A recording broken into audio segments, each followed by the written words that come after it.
Nobody believed Sarah when she said something strange was happening in her small town. She was a quiet 17-year-old girl who lived with her father in a simple house near the edge of town. People knew Sarah as kind and honest, but they also thought she worried too much. Whenever she spoke about unusual things, most people smiled politely and moved on. It started on a cold autumn evening. Sarah was walking home from the library when she noticed an old man standing near the abandoned clock tower in the center of town. He wore a long gray coat and held a black suitcase in one hand. The strange thing was not his clothes or the suitcase. It was his face. He looked frightened, as if he had seen something terrible. Sarah slowed down and watched him. The old man looked around nervously, then placed the suitcase behind a bench near the tower and hurried away without looking back. Something felt wrong. Sarah went closer, but before she reached the bench, two men in dark jackets appeared from the other side of the street. They looked around quickly, grabbed the suitcase, and disappeared into an alley. Sarah stood frozen. The next morning, she told her father everything. He laughed softly. Probably someone forgot luggage. Then someone picked it up. No, Sarah said. They were hiding it. Her father shook his head. You imagine too much. At school, Sarah told her friends.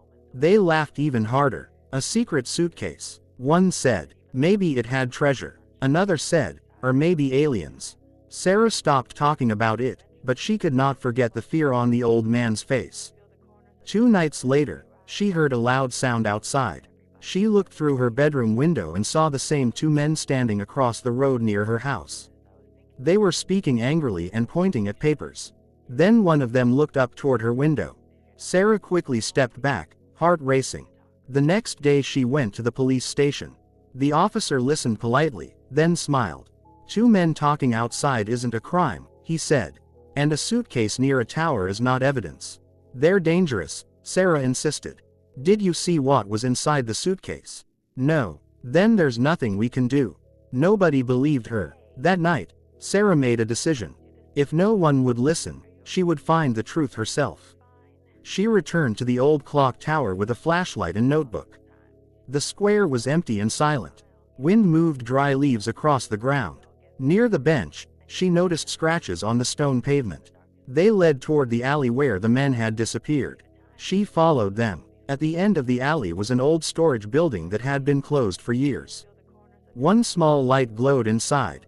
Sarah carefully moved to the window and looked through a crack. Inside were the 2 men, the suitcase, and stacks of papers spread across a table. Maps, town records, old photographs. Then she saw the old man tied to a chair. Sarah covered her mouth to stop herself from gasping. One man slammed his fist on the table. Tell us where the key is. The old man said nothing. Sarah ran home as fast as she could. This time she took photos of the building from outside and called the police again. At first, they doubted her. Then she showed them the pictures and explained everything. Within minutes, officers surrounded the storage building. Sarah watched from a safe distance as police rushed in. Shouts echoed through the night. After several tense moments, the old man was led outside safely. The 2 men were arrested. The next morning, the whole town was talking. The old man's name was Mr. Bennett, a retired historian. He had discovered that the 2 men were searching for a hidden collection of valuable town documents and gold coins sealed decades ago during wartime. They kidnapped him because he knew the location of a missing key connected to the town vault. The suitcase contained clues and records proving ownership of the treasure. Mr. Bennett had tried to hide the suitcase near the tower before escaping, hoping someone honest would notice. And someone did. Sarah. News reporters came to town. Her photo appeared online and in newspapers. The same classmates who laughed now asked for selfies. The police chief publicly thanked her for courage and intelligence. At a town meeting, the mayor stood beside Sarah and said, when she spoke, we dismissed her. We judged her because of her age. We were wrong. The crowd applauded. Sarah felt shy but proud. Mr. Bennett later visited her home carrying a small wooden box. I owe you my freedom, he said. Inside the box was an antique silver compass. This belonged to my grandfather. Keep it as a reminder. Trust your instincts when others refuse to listen. Sarah thanked him with tears in her eyes. Life slowly returned to normal, but one thing had changed forever. People listened when Sarah spoke. Months later, the abandoned clock tower was restored and reopened as a museum. One section told the story of the hidden suitcase and the brave girl who noticed what everyone else ignored. Visitors often read the sign beneath her picture. She saw what others missed. She spoke when others laughed. Sometimes Sarah would walk past the tower and smile. She had learned something powerful. Being doubted does not mean being wrong. Sometimes truth arrives quietly, and only those paying attention can hear it. Years later, Sarah became an investigative journalist known for uncovering stories nobody else believed at first.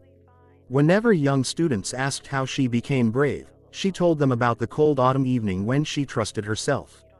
And she always ended with the same words: "If everyone laughs, listen carefully. You may be the only one hearing the truth."